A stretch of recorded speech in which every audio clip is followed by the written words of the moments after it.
How's it going, everyone? Welcome to my Blu-ray pickups haul where I talk about my latest pickups for this week. So I still had a few more films that came in from the leftover Black Friday sale and also Cyber Monday, which I'll show you guys in a second. But first I want to review this brand new release put out by Olive Films as part of their Olive Signature collection.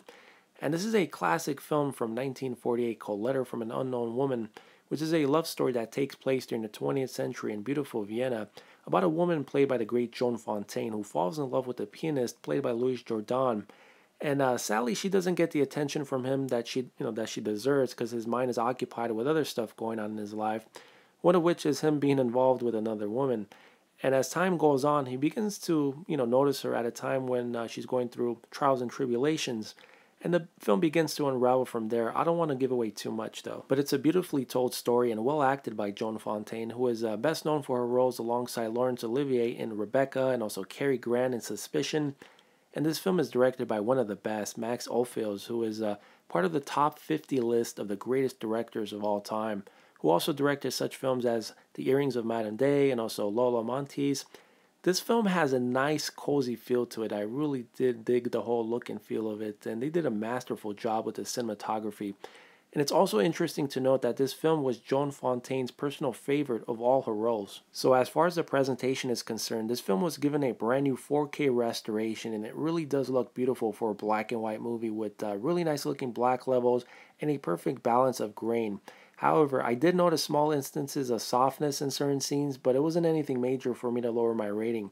This film shines on Blu-ray. I was very impressed by it, which is why I rate the picture quality a 5 out of 5, and for the audio track, I rate that a 4.5 out of 5. Overall, it's an excellent looking presentation. And what I love about these Olive Signature editions, they're not just movies put on discs. Olive Films goes above and beyond to restore these classics and bring you many great features to go along with it, just as the Criterion Collection does with their releases.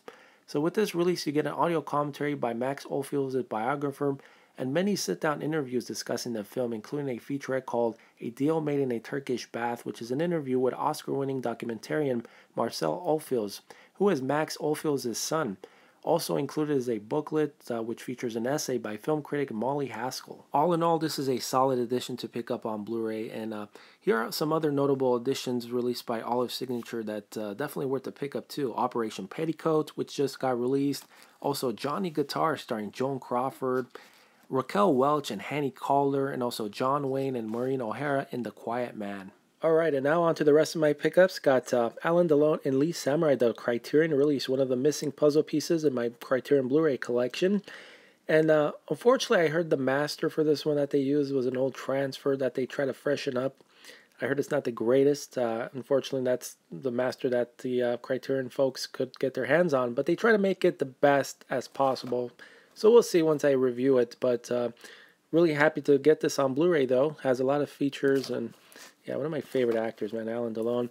Here are two of the other ones that I have of his. Le Cercle Le Rouge, which has been out of print for quite some time, and also Purple Noon, which is like the story about the talented Mr. Ripley. My next pickup for this week is Dolores Claiborne, starring Kathy Bates, Jennifer Jason Leigh, and Christopher Plummer. And I usually do a double bill with this film alongside Misery, two exceptionally great movies and wonderful performances by Kathy Bates in both. And Christopher Plummer, man, I just got a chance to see his new trailer for All the Money in the World. That's the one that Ridley Scott is making, in which he replaced Kevin Spacey after all those allegations came forward.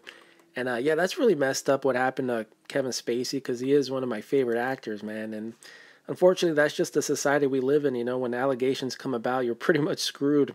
And yeah, that's what happened to him. But yeah, that was a quick turnaround by Ridley Scott to put that trailer together.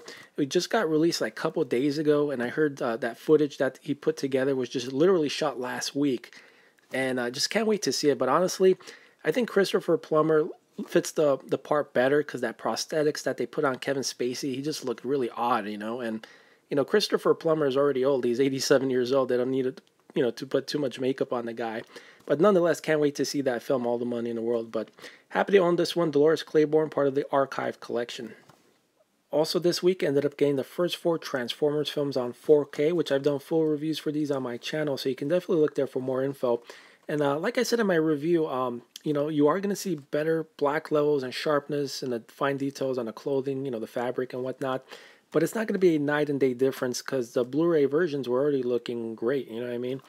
But nonetheless, it's great to see these on 4K, and it also features Dolby Vision for all 4 films. Next up is one of my favorite holiday films of all time, that is Jingle All the Way, starring Arnold Schwarzenegger, a film that I grew up watching. And I got this mainly for the digital copy because I had the previous edition, but I wanted to add this to my Voodoo library. And yeah, this is the one, of course, Arnold has to go out of his way to get his son a toy called Turbo Man, and he has no idea that this toy happens to be the hottest toy of the season. And yeah, him and Sinbad are just really hilarious in this one. But yeah, this kid turned out to be a real punk. That's the kid from, The Phantom Menace, a Star Wars movie. But he got busted a few years ago for, hitting his mom or beating his mom up. Yeah, really punk-ass piece of shit he turned out to be. But yeah, really glad to get this on the digital edition. Next up is Why Him with James Franco and Bryan Cranston. Yeah, I missed this in theaters, so I figured I'd check it out because it was on sale for Black Friday. And yeah, I saw it a couple nights ago. It's an okay film. Some scenes were pretty funny, and some scenes, you can tell they were trying too hard.